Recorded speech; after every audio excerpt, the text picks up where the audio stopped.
राष्ट्रवादी शरद पवार गटाचे आमदार रोहित पवार यांनी दावा केला आहे की लवकरच आता शिवसेनेला धनुष्यबाण भेटेल, त्याचबरोबर त्यांच्या राष्ट्रवादी शरद पवार गटाला सुद्धा घड्याळाचं चिन्ह भेटेल आणि त्यानंतर जे अजित पवार आणि एकनाथ शिंदे यांचे आमदार आहेत त्यांच्या पुढे दोनच पर्याय राहिले, एक तर भाजपमध्ये आपला पक्ष विलीन करा, नाहीतर राजीनामा द्या आणि पुन्हा निवडणुकीला सामोरे जा।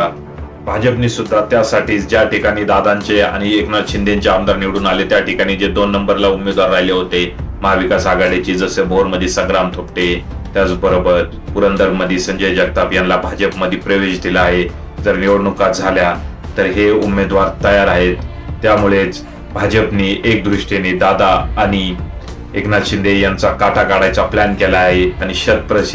भाजप जे भाजपचं ब्रीद वाक्य आहे त्यानुसार त्यांचा हा प्लॅन बी आहे असंही रोहित पवार यांचं म्हणणं आहे। परंतु प्रवीण दरेकर जे भाजपचे प्रवक्ते आहेत त्यांनी यावर टिप्पणी करताना रोहित पवार यांची खिल्ली उडवली, त्यांना म्हटले की अजून तुम्ही नवीन आहात राजकारणात, अजून बरेच तुम्हाला राजकीय उन्हाळे पावसाळे बघायचे आहेत, काहीही तुम्ही भाकीत करू नका, तुमचा अनुभवच कमी आहे। त्यामुळे बघायला लागेल पुढील काही महिन्यांमध्ये खरंच रोहित पवार यांनी जे भाकीत केले तसं होईल की फक्त हे एक हवेत गोळीबार रोहित पवार यांनी केली आहे। काय वाटते याबद्दल तुम्हाला कमेंट करा।